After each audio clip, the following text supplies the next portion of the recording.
आज हम यहाँ पे जेईई मेन 2024 का एक क्वेश्चन करने वाले हैं जो कि है एरिया अंडर द कर्व। ठीक है, एरिया अंडर द कर्व के क्वेश्चंस बहुत ही आसान है, बेस्ड है किस पे भाई, ग्राफ पे। ग्राफ ढूंढो, सॉल्व करो, बाउंडेड रीजन ढूंढो और सिंप्लीफाई करो। ठीक है, बस डेट्स ऑल। तो हमें इस क्वेश्चन में देखो बोला गया था एरिया ऑफ रीजन। अब थोड़ा सा डिफरेंट क्वेश्चन है। Area of the region x y such that y is greater than equal to 0 होना चाहिए और वो होना चाहिए minimum of 2x, 6x minus x square. देखो मुझे ना ये क्वेश्चन देखने के बाद मुझे दिख रहा है कि मुझे किस किस इक्वेशन का ग्राफ बनाना है। तो मैं पहले लिख लेता हूं, मुझे बनाना है एक y इक्वल टू 0 का, ये एक्सिस है यार, x एक्सिस। ठीक है, इक्वेशन ऑफ x एक्सिस। दूसरी इक्वेशन है y equal to 2x straight line passing through origin, y equal to 6x minus x square. ये क्या है? ये एक पैराबोला है, मुझे क्लियरली दिख रहा है कि ये पैराबोला है। ठीक है, कैसे प्लॉट किया जाए, देखो कैसे प्लॉट किया जाए, इंपॉर्टेंट वही है। और मैंने क्या बताया, सबसे पहला काम इंटरसेक्शन पॉइंट निकाल लो। इंटरसेक्शन पॉइंट किसका किसका निकालोगे? देखो लाइन और कर्व पैराबोला का, इन दोनों का इंटरसेक्शन पॉइंट निकाल लेते हैं, इक्वेट कर लेते हैं। 2x equal to 6x minus x square, तो ये बन जाएगा मेरा एक्स स्क्वायर माइनस 6x। ठीक है, minus 6x plus 2x equal to 0, x square minus 4x equal to 0, x आप कॉमन आउट ले लो, x माइनस 4 इक्वल टू 0, यहां से x की वैल्यू आ गई 0,4। मतलब इस दो पॉइंट पे इंटरसेक्ट कर रहे हैं कौन? लाइन और दूसरा कर्व। अब आते हैं हम मोस्ट इंपॉर्टेंट पार्ट पे, डायग्राम पे। डायग्राम कैसे बनाया जाए, देखो पैराबोला मुझे बनाना है, पैराबोला। और मुझे दिख रहा है कि जो पैराबोला बनता है जिसमें अगर मैं क्वाड्रेटिक इक्वेशन की अगर ये बात करता हूं, देखो a क्या है, a हमारा है यहाँ पे लेस देन 0। तो जब a लेस देन 0 है मतलब coefficient of x square less than 0 है, तो मुझे पता है कि वो डाउनवर्ड डायरेक्शन में बनेगा। इतना हम समझ गए। ठीक है, डाउनवर्ड डायरेक्शन में बनाएगा। वर्टेक्स कैसे ढूंढोगे भाई? इंपॉर्टेंट क्या है? वर्टेक्स ढूंढना। देखो अगर मैं इसमें क्या सब्सटीट्यूट करता हूँ, इतना मुझे पता चल गया है, y लेस देन 0 मतलब डाउनवर्ड डायरेक्शन है, मतलब इस तरीके से बनेगा। लेकिन कहाँ पे बनाऊं? यहाँ बनाऊं, यहाँ बनाऊं, यहाँ बनाऊं, यहाँ बनाऊं, बनाऊं कहाँ पे भाई? इंपॉर्टेंट तो वही है ना। देखो सबसे पहले अगर मैं y 0 पुट कर देता हूं तो यहां से x क्या मिल जाएगा? देखो यहां से x मिल जाएगा आपको 6, क्लियरली दिख रहा है। तो मुझे एक पॉइंट मिल गया, देखो 0,6, 0,6 देखो क्या मिल जाएगा हमारे पास, x6 y0। मतलब अगर मैं इसको मान लेता हूं x6 y0, सपोज हम तो एज्यूम कर लेते हैं। और दूसरा जो बनेगा हमारे पास अगर हम इसमें x की जगह 0 पुट करते हैं तो देखो y कितना आता है, y कितना आता है? 0 आता है। तो मुझे क्या पता चल गया कि ये पासेस थ्रू ओरिजिन है। इतना तो समझ में आ गया ना भाई कि पासेस थ्रू ओरिजिन है।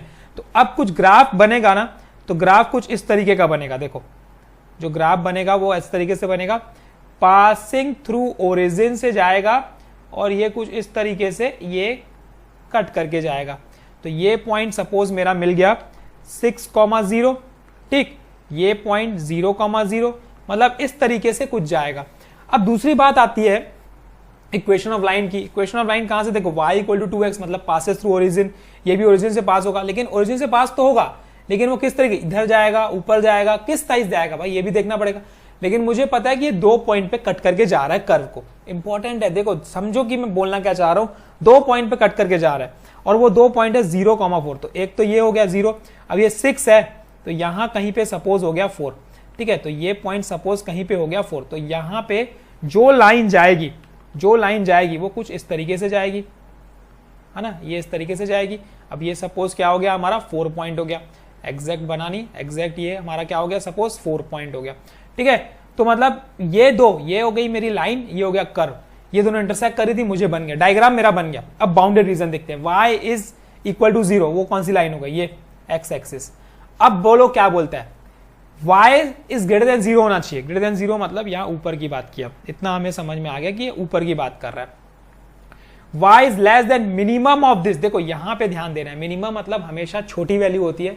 तो इन दोनों में मिनिमम कौन दिख रहा है? देखो अगर मैं कर्व की बात करूं और इसकी बात करूं तो मिनिमम कौन दिख रहा है? देखो यहां पे मिनिमम मुझे ये दिख रहा है, ये दिख रहा है मुझे मिनिमम। लेकिन मैं अगर इस पॉइंट की बात करता हूं तो मुझे मिनिमम कौन दिख रहा है? मुझे मिनिमम ये दिख रहा है।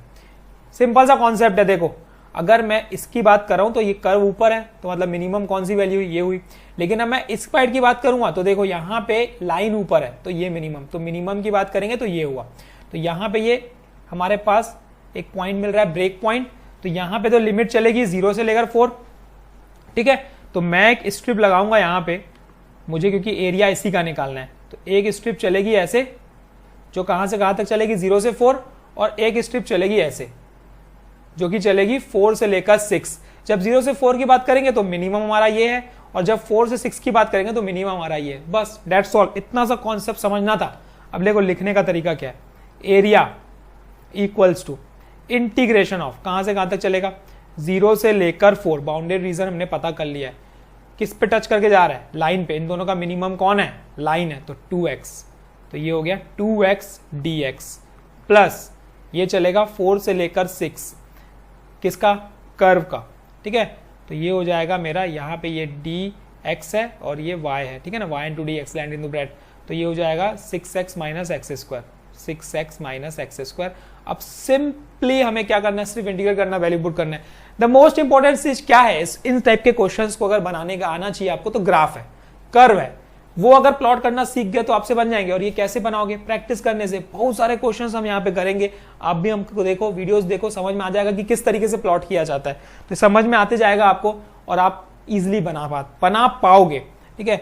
और भी इसके अलावा कोई क्वेश्चन है अगर आपके दिमाग में, तो आप मुझे कमेंट सेक्शन में बता दो, मैं आपका डाउट क्लियर कर दूंगा उस पॉइंट पे, ठीक है। तो समझो अब क्या करना है,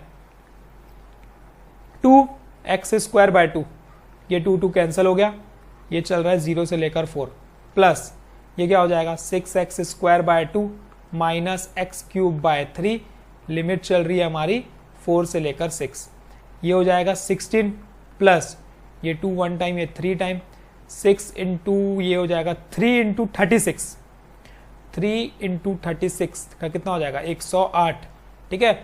फिर 6 पुट करेंगे तो माइनस 216 बाय 3, फिर ये पुट करोगे तो माइनस 16 इंटू 3 48, ये बन जाएगा प्लस 4 का क्यूब 64 बाय 3, ठीक। चलो सॉल्व कर लो, 16 और 108 कितना होता है 124, 3 1 टाइम, 3 7 टाइम, 3 2 टाइम 72, तो माइनस 72 माइनस 48, पहले माइनस 72 कर लेते हैं, 4 में से 2 गया 2, 12 में से 7 गया 5, 58, 2 में से 48 माइनस करेंगे तो ये 4, ठीक है। अब 4 में क्या ऐड करना है 64 बाय 3, तो 12 प्लस 64, 64 प्लस 12 कितना हुआ भाई 76, तो ये आ गया मेरा 76 बाय 3, ये हमारा आ चुका है एरिया, ये आ गया एरिया। लेकिन हमें क्या निकालना है, वो इंपॉर्टेंट है, हमें निकालना है 12 इंटू ए, तो बस करना इतना है 76 बाय 3 इंटू 12, तो 3 1 टाइम, 3 4 टाइम, मल्टीप्लाई करोगे तो कितना होगा 6 4 जा 24, 2 इसके पास कैरी 28 और 30, तो 304 स्क्वायर यूनिट, ठीक है। 6 4 जा 24, 2 कैरीज और 20 30, तो 304 स्क्वायर यूनिट इसका क्या आ गया, देखो आंसर आ गया, ठीक है। इस तरीके से अप्रोच किया जाता है। मोस्ट इंपॉर्टेंट चीज क्या है यार, सिर्फ और सिर्फ कर्व पे ध्यान देना, ठीक है, ग्राफ पे ध्यान देना, बाउंडेड रीजन पे ध्यान देना। तो अगर आपको समझ में आ रहे हैं, हमारे चैनल पे जुड़ जाइए, क्वेश्चन समझ में आ रहे हैं तो समझो और चैनल से जुड़ जाओ, ताकि आपको कंटिन्यूअसली क्या मिलते रहे, कॉन्सेप्ट्स मिलते रहे, ठीक है। Thank you, all the best, keep practising. कल हम फिर मिलेंगे एक नए क्वेश्चन के साथ।